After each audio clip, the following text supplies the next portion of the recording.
എന്താ മകളെ ഒരു ചെറിയ പ്രശ്നം ഉണ്ടായിരുന്നു. എന്ത് ചെറിയ പ്രശ്നം? മകളെ സാമാനം ശരിയാവുന്നില്ല. കണ്ടില്ലേ, ക്ലിനിക്കിലിരിക്കുമ്പോൾ നടന്ന ഒരു സംഭവത്തിൽ നിന്ന് ചീന്തിയെടുത്ത എപ്പിസോഡാണ്. ലൈംഗിക പ്രശ്നങ്ങളുമായി വരുന്ന രോഗിയെ കാണുന്ന അവസ്ഥയാണിത്. ഒരു ഇൻട്രോ ഒക്കെ കാണും ആദ്യം ഇതൊക്കെ കാണുമ്പോൾ ഒരു കൗതുകമായിരുന്നു. സെക്സ് എന്ന് പറയുന്നത് കേൾക്കുമ്പോൾ തന്നെ നെറ്റിച്ചു വിളിക്കുന്ന ധാരാളം പേർ ലൈംഗികാരോഗ്യം എന്നത് കാണാമറയത്ത് മാത്രം കൊണ്ടുവച്ച് ക്ലാസ് എടുക്കേണ്ട കാര്യമായി. പക്ഷെ പോകെ ഒരുപാട് പേരുമായിട്ട് സംസാരിക്കേണ്ടി വന്നപ്പോൾ വ്യക്തമായ ഒരു കാര്യം ഇതാണ്: ഇതൊരു ചെറിയ വിഷയമൊന്നുമല്ല.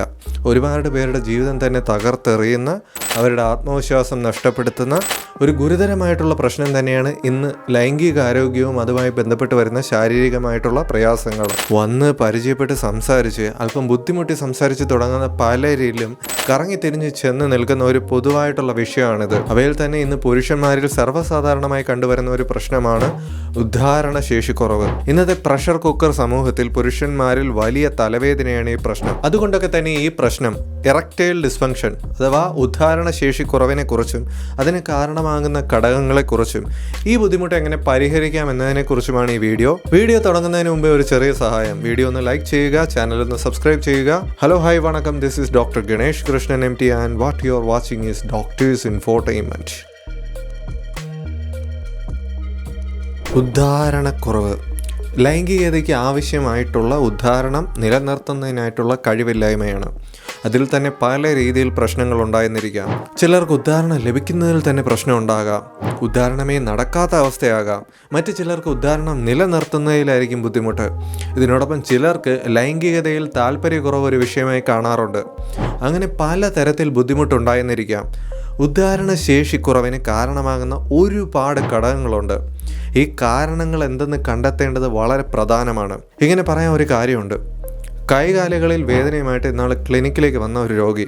സ്വാഭാവികമായിട്ടും ഈ കൈകാലിലെ കഴപ്പും വേദനയും മാറ്റുന്നതിനെ ലക്ഷ്യം വെച്ചുകൊണ്ടായിരുന്നു ചികിത്സ ചെയ്ത് ബുദ്ധിമുട്ടുകളൊക്കെ മാറി വരുമ്പോഴാണ് പുള്ളിക്കാരൻ പറയുന്നത് ഇങ്ങനെ ഒരു ഉദ്ധാരണ പ്രശ്നം ഉണ്ടായിരുന്നു, അത് മാറിക്കിട്ടിയെന്ന്. സത്യം പറഞ്ഞാൽ അവിടെ വില്ലനായിട്ട് വന്നത് യൂറിക് ആസിഡാണ്. ഈ യൂറിക് ആസിഡ് കാരണമാണ് ഇദ്ദേഹത്തിന് കൈയും കാലിലും ഒക്കെ വേദനയും വന്നത്, അതുപോലെ ഉദ്ധാരണ ശേഷി കുറവുണ്ടായത്. പക്ഷേ എല്ലാവരും ഇങ്ങനെ കറക്റ്റായിട്ട് ചികിത്സ ചെയ്യാനൊക്കെ നിൽക്കാറുണ്ടോ? ഇങ്ങനെയുള്ള കേസുകളിൽ 90% പേരും ചെയ്യുന്നത് ഈ ഉദ്ധാരണ ശേഷി കുറവിൻ്റെ ബുദ്ധിമുട്ട് മാറ്റി കിട്ടാൻ ഏതെങ്കിലും മെഡിക്കൽ സ്റ്റോറിൽ പോയി വയാഗ്രയും വാങ്ങി കഴിച്ച് ഈ ഉദ്ധാരണ ശേഷി കുറവിന് ഒരു താൽക്കാലിക ആശ്വാസം തേടിക്കൊണ്ടിരിക്കുന്നത് അവർ ചെയ്യുന്ന ഏറ്റവും വലിയ മണ്ടത്തരമാണ്. സോ ഉദ്ധാരണ ശേഷി കുറവിന് ചികിത്സ തീരുമാനിക്കുമ്പോൾ എന്തുകൊണ്ടും എന്ത് ബുദ്ധിമുട്ട് കാരണമാണ് നിങ്ങൾക്ക് ഇത്തരത്തിലൊരു പ്രശ്നം ഉണ്ടായിരിക്കുന്നത് എന്ന് കണ്ടെത്തിയിട്ട് ചികിത്സിക്കുന്നത് തന്നെയാണ് എപ്പോഴും നല്ലത്. നിങ്ങൾ വിചാരിക്കാത്ത പല ആരോഗ്യ പ്രശ്നങ്ങളുടെയും ഒരു ഉപദ്രവമായിട്ട് ഉദ്ധാരണ ശേഷി കുറവുണ്ടാകാം. ഇത്തരം ആരോഗ്യ പ്രശ്നങ്ങൾക്ക് ചികിത്സ ചെയ്ത് പരിഹാരം കണ്ടെത്തുമ്പോൾ തന്നെ പ്രശ്നം മാറി വരും. സോ ആദ്യം തന്നെ ഇത്തരം ബുദ്ധിമുട്ടുകൾ എന്തൊക്കെയാണെന്ന് നമുക്ക് ഒന്നൊന്നായി നോക്കാം. ഓക്കെ, ഇവയിൽ ഒന്നാം സ്ഥാനത്ത് നിൽക്കുന്ന ഡയബറ്റീസ് ആണ്. ഡയബറ്റീസ് ഉള്ളവരിൽ ശരിയായ നിയന്ത്രണമില്ലെങ്കിൽ അത് പലപ്പോഴും രക്തക്കുഴലുകളെ ബാധിച്ച് എറക്ടൈൽ ഡിസ്ഫങ്ഷനിങ്ങിന് അഥവാ ഉദ്ധാരണ ശേഷി കുറവിന് കാരണമാകാറുണ്ട്. അതുപോലെ തന്നെ കൊളസ്ട്രോൾ, യൂറിക് ആസിഡ് എന്നിവ വർദ്ധിച്ചു വരുന്നവരിലും ഇതുപോലെ തന്നെ ഉദ്ധാരണ ശേഷി പ്രശ്നങ്ങൾ കണ്ടുവരാറുണ്ട്. വെരിക്കോസിന്റെ പല പ്രയാസങ്ങളും ഉദ്ധാരണ പ്രശ്നങ്ങൾക്ക് കാരണമാകാറുണ്ട്. ജനനേന്ദ്രിയത്തിൽ ഇത്തരം വെരിക്കോസുകൾ ഉണ്ടായി വരുന്നതിനെ വെരിക്കോസീൽ എന്നാണ് പറയുന്നത്. ശരിയായ രീതിയിൽ രക്തയോട്ടം മറ്റും നടക്കാതിരിക്കുമ്പോഴാണ് ഇത്തരം പ്രശ്നങ്ങൾ രൂക്ഷമാകുന്നത്. സോ ഇത്തരം ബുദ്ധിമുട്ടുകൾ അനുഭവപ്പെടുകയാണെങ്കിൽ ആദ്യപടിയായി നിങ്ങൾ ചെയ്യേണ്ടത് കൃത്യമായിട്ടുള്ള ചെക്കപ്പുകൾ ചെയ്യുക എന്നുള്ളതാണ്. രക്തത്തിലെ ഷുഗറിന്റെ അളവ് ചെക്ക് ചെയ്യുന്നതിന് HbA1c ചെക്ക് ചെയ്യുന്നതാണ് നല്ലത്. കാരണം കഴിഞ്ഞ 3 മാസത്തെ രക്തത്തിലെ ഷുഗറിന്റെ അളവിനെ കുറിച്ചൊരു ബോധ്യം നമുക്ക് HbA1c ടെസ്റ്റ് ചെയ്യുന്നത് വഴി ലഭിക്കും. അതുപോലെ കൊളസ്ട്രോളിന്റെ അളവ് നിർണ്ണയിക്കാൻ ലിപ്പിഡ് പ്രൊഫൈൽ ടെസ്റ്റ് ചെയ്യുക. Okay, lipid profile test. ഇതിനോടൊപ്പം കരളിൻ്റെ കാര്യം കൂടി പരിഗണിക്കണം. ഇതിനായിട്ട് ലിവർ ഫംഗ്ഷൻ ടെസ്റ്റ് ചെയ്യാം. അതുപോലെ യൂറിക് ആസിഡ് നിങ്ങൾക്ക് പ്രത്യേകം ചെക്ക് ചെയ്യാവുന്നതാണ്. യൂറിക് ആസിഡ് വർദ്ധിക്കുമ്പോൾ ഉദ്ധാരണ ശേഷി കുറവ് മാത്രമല്ല, സന്ധികളിലെ വേദനയും സർവ്വസാധാരണമാണ്. ഞാൻ ആദ്യം ആ കേസിൻ്റെ കാര്യം പറഞ്ഞില്ലേ. സോ ഉദ്ധാരണ ശേഷി കുറവും സന്ധിവേദനയും ഒരുമിച്ച് വന്നാൽ ഓടിപ്പോയിട്ട് ആ യൂറിക് ആസിഡ് ഒന്ന് ചെക്ക് ചെയ്യണേ. ഇങ്ങനെ ഇത്തരം ടെസ്റ്റുകളെല്ലാം ചെയ്യുന്നത് വഴി കൊളസ്ട്രോൾ, പ്രമേഹം, യൂറിക് ആസിഡ് പ്രശ്നങ്ങൾ തിരിച്ചറിയാൻ നിങ്ങൾക്ക് സാധിക്കും. വളരെ എളുപ്പത്തിൽ തന്നെ സാധിക്കും. ഇത്രയും ടെസ്റ്റ് ചെയ്യാനൊക്കെ പറയുന്നത് എൻ്റെ അടുത്തേക്ക് വന്ന കേസുകളിൽ എറക്ടൈൽ ഡിസ്ഫങ്ഷനിങ് റിപ്പോർട്ട് ചെയ്തിട്ടുള്ള കേസുകളിൽ 80% ഇത്തരം ബ്ലഡ് ചെക്ക് വഴി തന്നെ ഒരു കാരണം കണ്ടെത്തി പരിഹരിക്കാൻ കഴിഞ്ഞിട്ടുണ്ട്.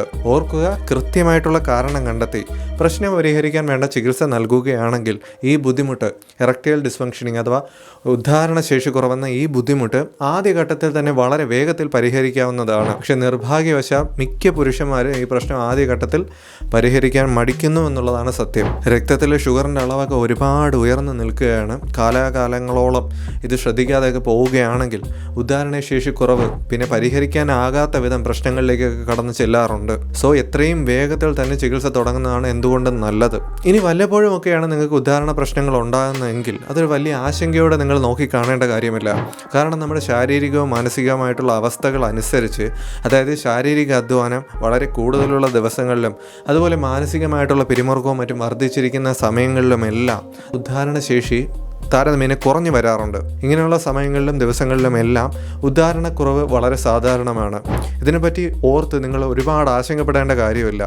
ഇതിനെപ്പറ്റി ഓർത്ത് ഒരുപാട് ആശങ്കപ്പെടുന്നവരുണ്ട്. ചുരുക്കം ചിലരിൽ ലൈംഗികത ഒരു കമ്പൽഷനായിട്ട് നിലനിൽക്കാറുണ്ട്.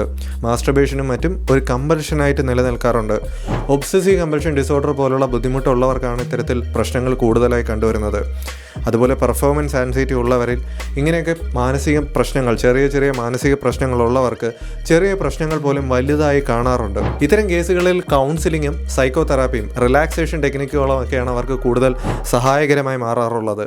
മാനസിക സമ്മർദ്ദവും മാനസികാരോഗ്യ പ്രശ്നങ്ങളും ഉദ്ധാരണക്കുറവിന് കാരണമാകാം, അല്ലെങ്കിൽ നിങ്ങളുടെ ലൈംഗിക ആരോഗ്യത്തെ പ്രതികൂലമായി ബാധിച്ചേക്കാം. സോ ഇത്തരം കേസുകളിൽ പലപ്പോഴും ക്ലിനിക്കിലേക്ക് വരുമ്പോൾ ചെയ്യുന്നത് സ്മൃതി മെഡിറ്റേഷൻ്റെയും യോഗയുടെയും മറ്റ് സഹായത്തോടു കൂടി ഇവരെ കൗൺസിലിങ്ങിന് വിധേയമാക്കുകയും ഈ പ്രശ്ന പരിഹാരം അല്ലെങ്കിൽ മനസ്സിന് റിലാക്സേഷൻ നൽകുകയാണ് പതിവ്. ഉദ്ധാരണക്കുറവ് നിരന്തരമായിട്ടുള്ളൊരു പ്രശ്നമാണെങ്കിൽ അത് മാനസിക സമ്മർദ്ദത്തിനും കാരണമാകുന്നുണ്ട്. ഈ മാനസിക സമ്മർദ്ദം വീണ്ടും ഉദ്ധാരണക്കുറവിനും കാരണമാകുന്നുണ്ട്.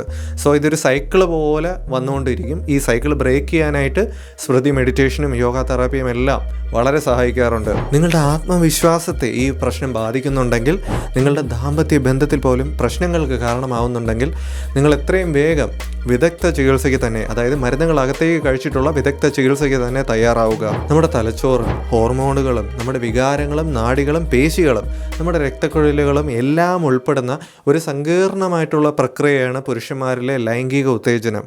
ഇവയിൽ ഏതെങ്കിലും പ്രശ്നത്തിൻ്റെ ഫലമായി ഉദ്ധാരണക്കുറവ് ഉണ്ടാകാറുണ്ട്.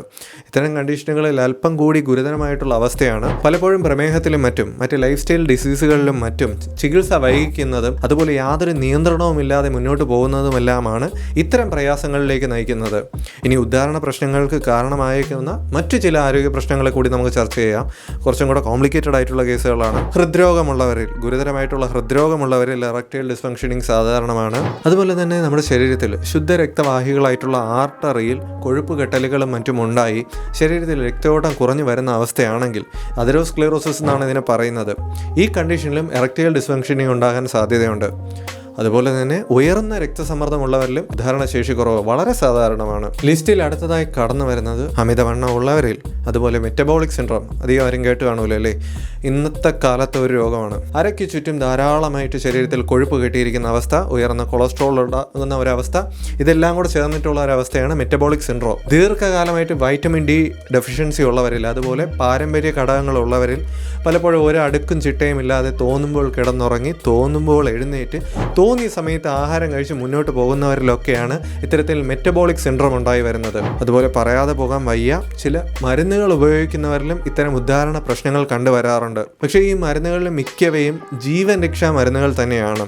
സോ അത്തരം മരുന്നുകൾ ഒഴിവാക്കിക്കൊണ്ട് നമുക്ക് മുന്നോട്ട് പോകാനും പറ്റത്തില്ല. ഇവിടെ എടുത്തു പറയേണ്ട ഒരു കാര്യം, നിങ്ങൾക്ക് ലൈഫ് സ്റ്റൈൽ ഡിസീസ് ഉണ്ട്, അതായത് നിങ്ങൾക്ക് ഷുഗർ ഉണ്ടായിക്കോട്ടെ, BP ഉണ്ടായിക്കോട്ടെ, കൊളസ്ട്രോൾ ആയിക്കോട്ടെ, ഇത്തരം ബുദ്ധിമുട്ടുകളുണ്ടെങ്കിൽ നിങ്ങൾ പ്രോപ്പറായിട്ടുള്ള ആഹാരം ഒരു പ്ലാനോട് കൂടി കഴിച്ച് പ്രോപ്പറായിട്ടുള്ള വ്യായാമം ചെയ്ത് മുന്നോട്ട് പോയില്ലെങ്കിൽ ഇത്തരം ഉപദ്രവ വ്യാധികളെന്ന് പറയാൻ കഴിയുന്ന കുറച്ച് ബുദ്ധിമുട്ടുകൾ നിങ്ങൾക്കുണ്ടായി വരാൻ സാധ്യത കൂടുതലാണ്.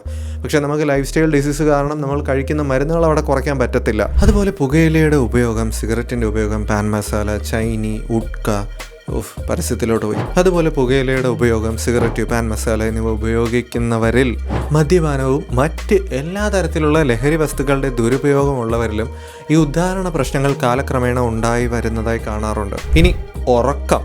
ഉറക്കം ശരിയായ രീതിയിൽ ലഭിക്കാത്ത ഒരു വലിയ പ്രശ്നമാണ്. ഈ ഉറക്കക്കുറവ് നമ്മുടെ മാനസികാവസ്ഥയെ തന്നെ പ്രതികൂലമായി ബാധിക്കുകയും അതുവഴി ഉദ്ധാരണ പ്രശ്നങ്ങളിലേക്ക് കടന്നു പോവുകയും ചെയ്യുന്നു. അതുപോലെ തന്നെ പ്രോസ്റ്റേറ്റ് ക്യാൻസർ അല്ലെങ്കിൽ പ്രോസ്റ്റേറ്റ് ഗ്രന്ഥിയിൽ ഉണ്ടാകുന്ന പ്രശ്നങ്ങൾ, പെൽവിക് പ്രദേശത്ത് അവിടെയുള്ള നാഡികളെയും ബാധിക്കുന്ന രീതിയിൽ നടക്കുന്ന ശസ്ത്രക്രിയകൾ അല്ലെങ്കിൽ പരിക്കുകൾ, ഇവയെല്ലാം തന്നെ ഉദ്ധാരണക്കുറവിലേക്ക് നയിക്കാറുണ്ട്. ഇതെല്ലാം ഗുരുതരമായിട്ടുള്ള സ്ഥിതിവിശേഷങ്ങളാണ്. ഇത്തരം ബുദ്ധിമുട്ടുകളിൽ നിന്നെല്ലാം തന്നെ കരകയറി വരാൻ മികച്ച ചികിത്സ കൂടിയേ തീരൂ. ഇതിനുവേണ്ട പരിശോധനകളും ലാബ് ടെസ്റ്റുകളും എല്ലാം ചെയ്യേണ്ടതായിട്ടും വരും. ഇനി കുറച്ചും കൂടെ ഡീറ്റെയിൽഡ് ആയിട്ട് പറയാം. ഉദ്ധാരണത്തിന് കാരണമാകുന്ന ശാരീരികമായിട്ടുള്ള മാറ്റങ്ങളുടെ ഒരു പരമ്പര തന്നെ തുടങ്ങി വരാൻ നമ്മുടെ മസ്തിഷ്കം, നമ്മുടെ തലച്ചോറ് ഒരു പ്രധാന പങ്ക് വഹിക്കുന്നുണ്ട്. ഇതുകൊണ്ടാണ് തലച്ചോറിനെ ബാധിക്കുന്ന ഒരുപാട് പ്രശ്നങ്ങളും നിരവധി മാനസിക പ്രശ്നങ്ങളും മറ്റും ലൈംഗിക വികാരങ്ങളെ തടസ്സപ്പെടുത്തുകയും ഉദ്ധാരണക്കുറവിന് കാരണമാവുകയും ചെയ്യുന്നത്. ഇതിൽ നമുക്ക് ഉദാഹരണങ്ങളായിട്ട് വിഷാദം പറയാം, അമിതമായിട്ടുള്ള ഉത്കണ്ഠ പറയാം, മാനസികമായിട്ടുള്ള സമ്മർദ്ദം പറയാം, എന്തിന് പങ്കാളിയുമായിട്ടുള്ള മോശം ആശയവിനിമയവും അല്ലെങ്കിൽ ഒരു ഇൻഫീരിയോറിറ്റി കോംപ്ലക്സും ഒബ്സസീവ് കമ്പൾഷൻ ഡിസോർഡറും എല്ലാം ഇതിനെപ്പറ്റിയെല്ലാം വിശദമായിട്ട് തന്നെ സംസാരിക്കാനുണ്ട്. ഇങ്ങനെ പല തരത്തിലുള്ള മാനസിക പ്രശ്നങ്ങൾ ഉദ്ധാരണക്കുറവിലേക്ക് നയിച്ചേക്കാം.